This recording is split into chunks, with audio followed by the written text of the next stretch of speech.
marqa tuffattee marqa arrabsitee arsii dubbattee ajandaa waan akkana jiru takka. Dhugaa dubbachuuf an marqa arrabseeti miti. Tuffadheetis miti. Maaliif abbaan ofiin arrabsu. Akka nu hunduu waynu abbaan ofiin arrabsu. Yaa'u intalti takkaas eega abbaa manaa qabaatte abbuma manaa isii sanitti waamamtii jechuudha. Maalin jiru barbaade bakka kanarratti namoota gurguddaa namoota natti mufattan namoota akka abbaa akka haadhota namoota dubbiin asoon isiniin galin natti mufattan or natti aartan hedduu dhiifama jedheetiin gaafachuu barbaada. Yaa'u ani intala teessanii intala gurbaa keessaniiti intala sabboonaa keessaniiti. Okay, so saniifuu na gorfattan malee akka nattiin aarre hin beeka. Garuu yoo natti mufattanis baay'ee dhiifaman isin gaafachuu barbaada. Warroonni immoo ajandaa barbaada minaamin post gootanii maal jettanii arraba view fi like minaamin barbaadan isinitti fuufaa jechuudha. Naa galatooma. Alminaa jedhanii hin dubbanne amma sirraa dhagaa jira yaada kana bareeda. Itti kufi. Ani viidiyoo isii afaan isiitiin illee micoon maal jettee gastii nama no gastii isaa irra ganama kanayyuu ta'ee innis marqi aadaa Arabaati jedhee no aadaa Arabaatiin miti kiyaar sirreeffadhu yoo isiin aadaa kennan beene ati jabaa Oromootii dhiira Arsiitii hayyuudha dubartii dhiira bulcha badee aadaa sikkoo mandoo keessa dubartii nama bulchu. Ani siqqee kuufni bilti baazawee si galee yoo isiinuu hin beene barsiisuu qabda. Maal ummaan dindee marqa kabajaa marqitee dhadhaan marqitee zayitiin miti marqe kan marqamu.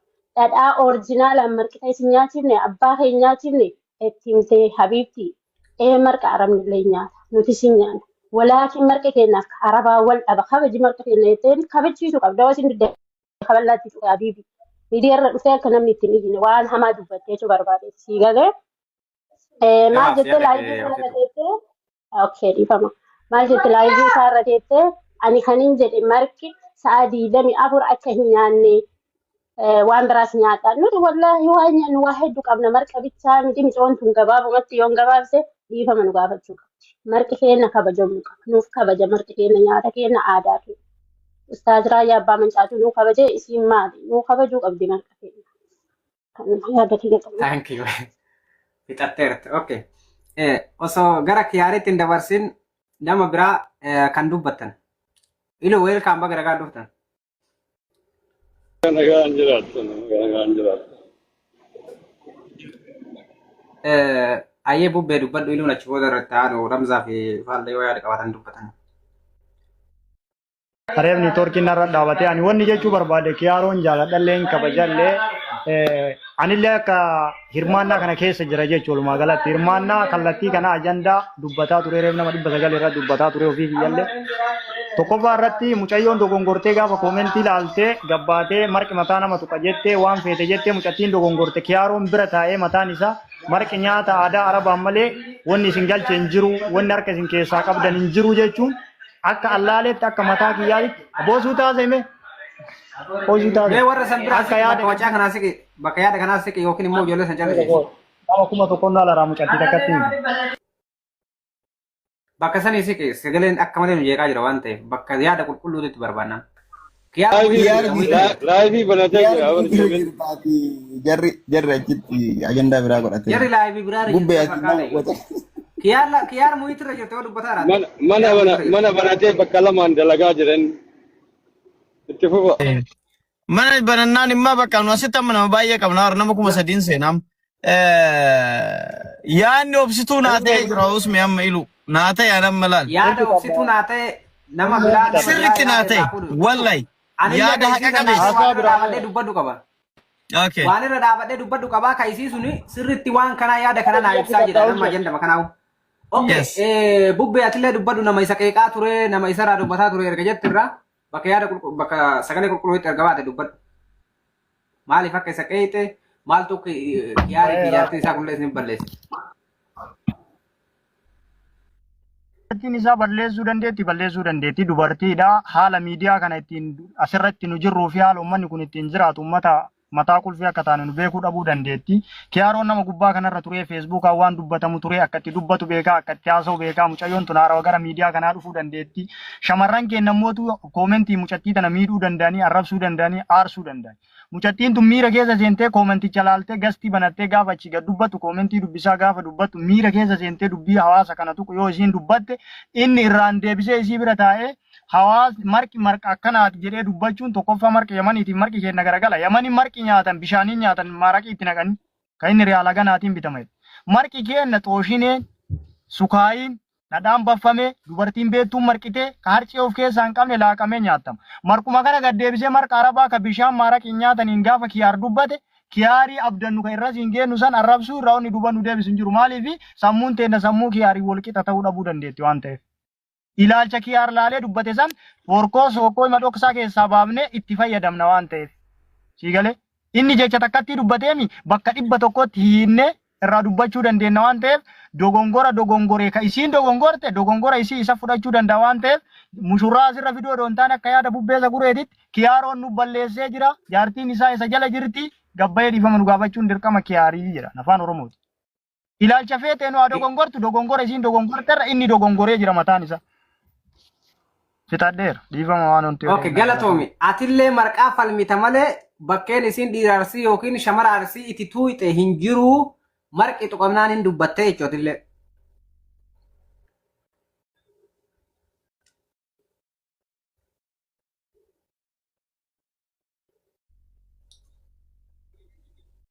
Aduun isii dirqama arrabni yeroo boodaa nun galchisu rakkoon qabu arraba koomentii boodaa dhufe sun. Garuu ilaalchi jalqaba irraa ka'e ilma marqaati waan ta'eef marqa yamaniitiif marqa kenneessaa akka olii fidan. Kiyaaroon maaliif akka akkas jedhellee anu dubbatu malee wanni isiin hawaasa arrabsite hin jiru. Hawaasa kan arrabsite eegasii ol arrabsan isiillee achi gadhagaa gad darbatuun isii dirqama. Okay, thank you. Abdii Cululle. Itti kofeete.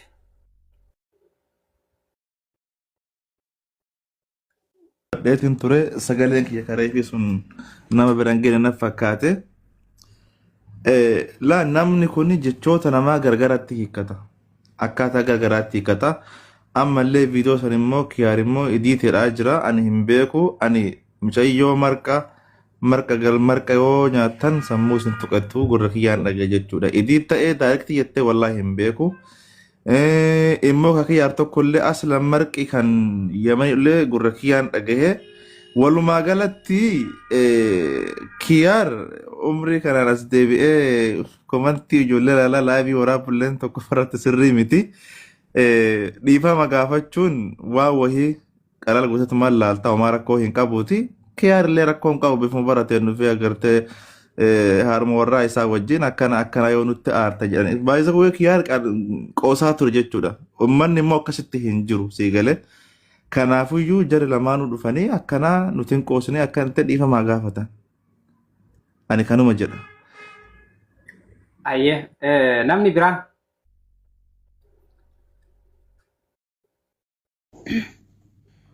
Waalaikum salaam warahmatullahi wabarakatuh. Okay, Dr. Dubbadhu. Shamarran arsillee yaada irraa fuudhuu fi bara namoota muraasa beekaman argachine. Kiyyaari irraa gaafii qaba. Adda duree dubbii. Kiyyaar obboleessa keenya duraan si jaalannaa si kabajnaa qabsaa Oromooti. Yaa'anii ati yoo har'a gadi baate kaleessuma fuutele tokkoffaa komii jalqabaa sirraa qaba dhaggeeffadhu obboleessa. Gaafa fuute akkasi arsiin hundi Oromoo hundi baatee si bareechiftee fuutee ni galtee gaafa lammaffaa mataa qullaa gabbaaftee ati ilma arsii taatee si galee mataa qullaa gabbaaftee sirbisiifte waan aadaa keenya keessatti hin argamne waan aadaa ilma sikkoo mandoo hin dalanne dalasiiftee jechuudha. Waan aadaa toopikii bira ajandaa jijjiirina bakka kanatti walkeessa loofina gaafii waan biraatti dabalina. Ajandaa lolli kun itti dhufe tooppii lolaa kana qofa malee kana dura maan dubbatin akka waa'ee mataa qullaa osoo dubbatin ayyee kalas deebi'e. Ajandaan akka fedhe waratu sen. mirga qaba kakkasii keessa turuun alaati. Waan garaa keessee marga kenna eessa fuutee yamani galchite bakka carraan naa kenname soorii dhiifama waan san dubbadheef. Marga kenna eessaa fuutee yamani galchite margi kennaaf ka yamanii tokko kenna dhadhaan dalagama siigalee kaaraba bulluqa bishaani maaraqii itti naqanii nyaatan siigalaa mi obboleessa kiyya ati ilma arsiiti. Arsii keessaa arsii handhuura ijoollee arsii bahaati ilma makaa hin qabne jechuudha siigalaa miti. Kan marqinuu kayamaniiti isi wajjin saalfannee jette nu ijoollee arsii aadaan keenya kan ittiin saalfatanii qaanii qaba aadaan keenya marqa keenyatu qaanii qaba bar keessummaa yoo dhuftee marqa namaa hin marqanii waan nyaatanuu namatti hin fakkaatu jechuudha. Ati haganuma mara nu tuffatte moo aadaa keenya tuffatte moo ati micaa ganda biraati moo nu amma micattii hin komannu yaada biraa hin haasofnu dhiifama nu gaafadhu.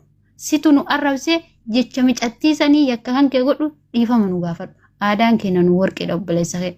Yoo si haa kabajnuu barbaada. Yoo si haa jaalannu kana si jibbuu odoon ta'e waan si jaalannuu fi Oromoon hundi quba sitti qabde jechuudha. Kanaafuu dhiifama nu gaafadhu. Walumaa galatti bakka kan irraa lammata haadha mana teessanii fuutanii miidiyaa irratti hin fidin. Waan xiqqaa sii kennite waan gaarii sii kennite gola keessa jaartii teessa oldeeffadha. Akka aadaa arsiititti horadha. Duba dhiirri arsii kaleessa maqaa qaba mataa qaba. Siigalaa miti mana keessatti horadhu. Yoo san si kabajjiisiinuu jechuudha. Walumaa gala dhiifama nu gaafadhu kiyyaar. Ayyee kanuma jechuun yaadni keellee. Taankiyuu shamarran arsillee nama lamarraa yaada fuudhatiin jira. Amma gara iluutitti darbina. Ilu weelliin dubbataa weel carraa isin bira gattare si Ramzaan dhumara dubbatta jedheen. Okay, ilu dubbat yoo beesin jiraatin. Yaada maga gammaddeenna asumaani social miidiyaani qoofaa turre amma wal agarre anillee viidiyoo margaa wallaahi jalan turre qoffaa dogoggorri wal loltanii yeroo namni nama fuudhu yoo isin hin taane ijoolleen teenarraa goraa komentii waliin arrabsi nama hin tuqina tanka istaayilii isii immoo gadi jiraattu yarabbe kan nama xixiqqaa miti nama guddaadha gaariilee nama miidiyaa fayyadame sirreeffachuun danda'a keessaan sunillee yoo rakkoon jiraate wal gorsuun gaariidha jechuu barbaade sooshaal miidiyaa waa'ee laayifii jara akkasuma dhiisa waa'ee marqaa yoo deebinu shamarran teenna marqa komattanii amma dubbii qajeelchitanii reefu dhiiraarsi arrabsamettanii amma marqattu qameetta okay yoo gaafattanillee dhiifama isin gaafatanillee rakkoon qabu lola hin barbaachisu wal arrabsuu hin barbaachisu jechuu barbaadeetu bakkuma takkaa dhufne marqi intalli jedhanii gaafa halkan qajeelaan jaarsi akaa'ee jedhu ganama subii kaatee marqite akka naannoo kennan jalqaba buddeen of fiddu marqa dhadhaan fiddi marqi beekamaa jechuu barbaade Afrikaan fuufu wettiini Afrikaan guutuun ni nyaatan garuma gara deebisanii aadaa keenya jajjabaa jechuu sikkoon wantoon qufan nyaataa osoo hin taane Oromoonni nyaatti garuu baay'inaan kan nyaatamu naannoo keenya kana kennutti nyaata biraallee nyaannaa beeku waan inni martuu numu jiraachuu barbaade shamarran kennallee kan uumfatanii gaar kenna amma dubbii gabaabsu soorii jedhi ofuma bakka jaalli qabamte ofirraa bitiyoonni biraallee numa jira keessaan dubbanna gabaabsiituma jaluma ammata sooshaal miidiyaa dhiifama jedhiiti keessumaa baay'ee rabbii nu garaagariiti normaal akka iluutti gabaabsine ajanda amma ijoollee kennitu jaalatti gabaabaa dubbanne tuqamullee qabdu isa ijoolleen tuqinaa hin arrabsinaani jechuun hojii akka taasisu tolokonni namaa garagara namni akka dubbatu hojii badaaf dubbachuu dhabuu danda'a nama badaallee jedhee yaaduuni nama taphatu ijoollee yaan jira nama waa beeku akka haasoitu dogoggoruu ni dandeetti dogoggora isiisanillee nama kenna amma intala teenna bakka biyya keenya fuudhamteerti yoo isiin dogoggortellee irruma dabarree fi yoo isiin baay'ifte lolla afurii shan namni nama deebi'ee obsaniif igala mosiin gala obsinee fi tana biruma dabarree uummanni kennallee yaanillee warri dhiifama isin gaafate dubbii tan asumarra goolamne amma kana baay'ifnee babal'isuu illee ta'u inni biraa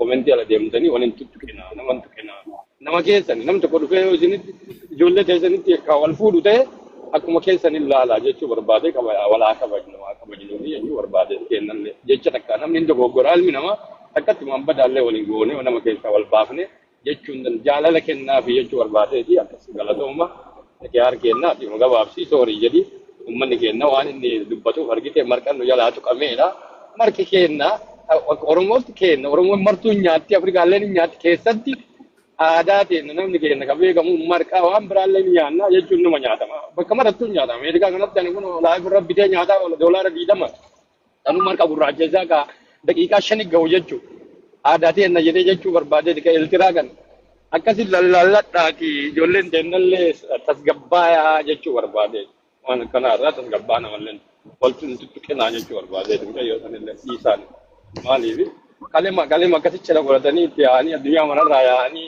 eegalee walii yaa'ee warri isaanii warri jenna walii yaa'ee Oromoo walii yaa'ee artistiin bakka maraa dhufee cidha akkas bareedaa godhanii amma deebinee illee yoo wal arrabsinu namni isin kolfaa dogoggora jiru san innillee sirreessaa bakka isinillee bu'ee jaartiisaatii dhiifama isin gaafachuu hin dhagaman balleessinu yoo dhiifama isin gaafate nama keessanii jechuu barbaadu jechuudha ani fixee jira galatooma. Okay, galatoome. Asha bira jirta Asha.